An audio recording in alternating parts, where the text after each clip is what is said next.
les amis, bienvenue dans Pif Paf Poum, l'émission délirante de la bande dessinée. On vous présente les BD qu'on aime tout en s'amusant. Au sommaire, Black et Mortimer avec Shakespeare, Régis Loisel avec Mickey et une multitude de bonnes BD dans la rubrique OK en fin d'émission. N'en déplaise aux puristes, nous l'affirmons haut et fort, ce testament de William S., de Julliard et Sante, 24e épisode des aventures de Black et Mortimer, est un très bon cru. BAM! Encore quoi? Je suis mouillant. Certes, l'entorse de Miss Summerton a du mal à choisir son pied d'une case à l'autre, contrairement au personnage qui semble lui l'avoir pris, son pied, avec Morty en flashback, voire du côté des sarcophages du 6e continent, d'où une révélation rouquine fort sympathique. Des révélations fantasmées ou pas, il y en aura tout au long de ce roman policier façon Dan Da Vinci Brown, oui, ici on peut clairement parler de roman, autour de Shakespeare et son œuvre, héros central du récit entre Venise et Londres.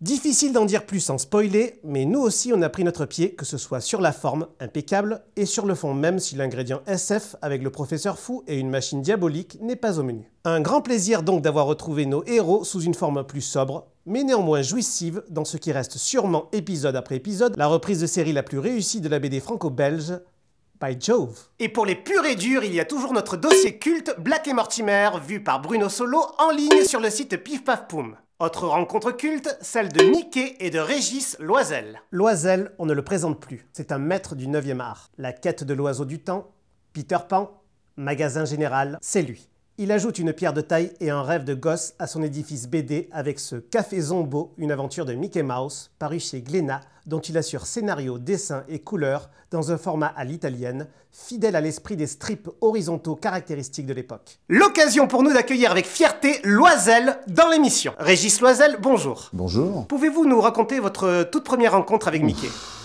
Ça fait longtemps, hein. Je devais avoir une petite dizaine d'années, j'étais avec un copain, c'était un jeudi après-midi, à l'époque il n'y avait pas d'école le jeudi, et journée de pluie, et on s'était mis tous les deux à vouloir dessiner une couverture de Mickey. Et cette couverture-là représentait un Donald qui était dans une barque et qui était en train de pêcher, enfin je ne me rappelle plus trop ce qu'il y avait. Et je me suis rendu compte qu'à la fin, j'étais bien meilleur que mon petit camarade. Et là je me suis dit quand même, à partir de là, à partir de ce moment-là, je me suis dit je vais en faire mon métier. Depuis l'âge de 10 ans, je voulais faire pas réellement de la bande dessinée, c'était plutôt du dessin animé, je voulais travailler pour Disney. Et ça ne m'a jamais lâché. Jusqu'à l'âge de 16 ans, je dessinais des personnages animaliers, que ce soit Mickey, Donald, Bugs Bunny, Tom et Jerry, enfin tout ce qui était animalier. Et puis après, un jour, j'ai découvert le journal Mad et ma vie a changé, a basculé, j'ai laissé Mickey et ses petits copains. Dans ce café Zombo, le contexte social est omniprésent et parfois même encore d'actualité. C'est important pour vous de donner un fond de ce type-là à un personnage qui peut paraître léger de prime abord? C'était pas une volonté de ma part, absolument, de vouloir faire un Mickey avec un fond social, mais il se trouve que moi j'ai pris le Mickey d'origine, qui est né en 28, donc à l'époque de la crise, 29-30 quoi. Comme moi j'avais une volonté de vouloir reprendre Mickey de cette époque-là, j'ai effectivement utilisé le fond social de l'époque, à savoir, c'était la Grande Dépression, les gens étaient au chômage, il y avait des expropriations, il y avait toujours le pouvoir des puissants sur les faibles, il y avait cette espèce de côté d'abrutissement des gens au travail, donc en fait moi j'ai remplacé ça par une espèce de zombification des personnages. Alors évidemment c'est du Mickey, c'est pas un pamphlet politique, c'est effectivement dans un contexte social. De manière générale, une des caractéristiques de votre œuvre est la richesse graphique. Ici encore, le fond est aussi important que le premier plan. Comment se passe le processus de création ? Est-ce que le décor donne le ton de la case ou il vient enrichir par la suite le premier plan? Ce qui me caractérise, c'est plus effectivement une sorte de mise en scène, et qui dit mise en scène dit cadrage et forcément avec une succession de plans. Donc moi c'est vrai que j'aime beaucoup travailler les premiers plans en noir, par exemple un poteau, une poubelle, un truc comme ça, pour inviter le lecteur à être voyeur, vous voyez, donc c'est une impression que le lecteur ressent sans réellement y mettre des mots dessus. Donc j'invite à rentrer dans la case, donc premier plan, deuxième plan c'est l'action des personnages, et puis le fond de décor derrière. Mais bon, j'essaye quand même d'alterner, parce que si chaque image est travaillée avec ce système narratif, ça risque d'être lourd. Alors quelquefois vous avez des images où il n'y a pas de décor derrière, des plans cadrés comme ça, des gros plans, des plans moyens, et je fais à ce moment-là exprès de ne pas mettre de décor pour que le strip ne soit pas trop lourd. Ça vient naturellement, vous alternez entre une image compliquée, enfin compliquée disons bien nourrie, et une image un peu plus simple. Puis après, vous reprenez un peu plus compliqué, vous vous rapprochez, vous reculez, vous faites des plans d'ensemble. Donc ça donne une impression de richesse, entre guillemets, de côté généreux dans le dessin. Et puis, bon, les décors, pour moi, c'est très important parce que ça donne l'ambiance.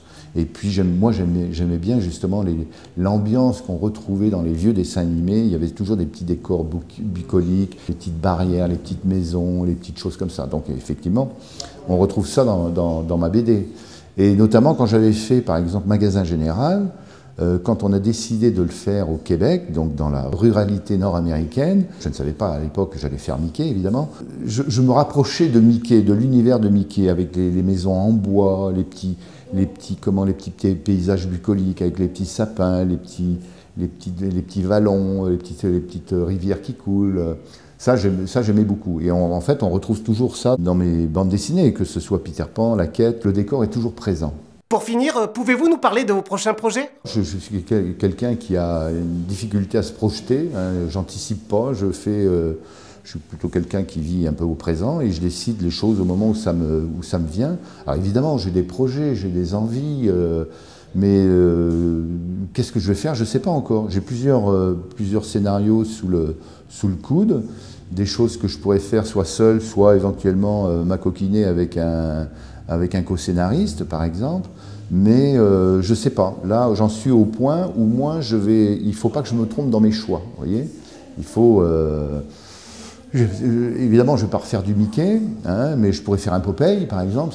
Ça me plairait bien, parce que ça m'a toujours amusé. J'avais deux héros dans ma jeunesse. C'était effectivement l'univers de Disney et puis l'univers de Popeye. Ce serait amusant. Bon, je ne sais pas si ça intéresserait du monde, mais moi, je m'en fiche un petit peu. Moi, je fais ce que j'ai envie. Je travaille en ayant du plaisir. Si je n'ai pas de plaisir, ça ne m'intéresse pas, quoi. Donc, alors je peux aller me diriger vers ça, comme je peux aller me diriger vers des one-shots. Alors évidemment, j'ai encore des idées de séries, mais les séries, c'est lourd, hein, c'est quand même plusieurs années. Et j'avoue qu'après Magasin Général, où on a passé avec Jean-Louis Tripp 9 ans, là, je me calme, quoi. Là, j'ai pas envie de trop... surtout que j'avance en âge aussi, puis j'ai pas envie de m'épuiser là-dessus. Donc, ça va être sûrement des one-shots, ou alors 2, 3 albums, un diptyque ou un triptyque, mais pas plus, quoi. Enfin, c'est ce que je dis là maintenant, mais ça se trouve, vous allez me retrouver à faire une longue série je vais aborder peut-être une longue série, je sais pas.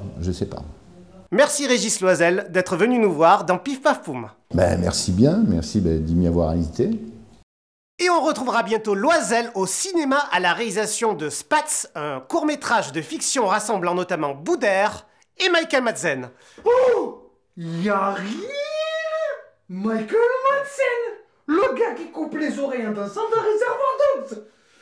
Bagarre quoi!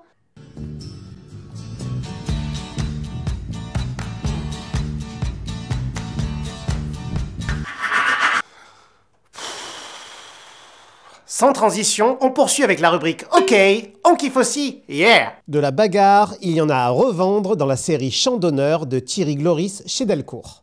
Consacrée aux batailles marquantes de l'histoire de France, la série déclinée en 5 volumes indépendants veut illustrer une question ô combien épineuse: que signifie être français? Dans le tome 1, Valmy, une armée de jeunes conscrits venus pour la plupart de province repousse l'armée professionnelle des rois coalisés d'Europe.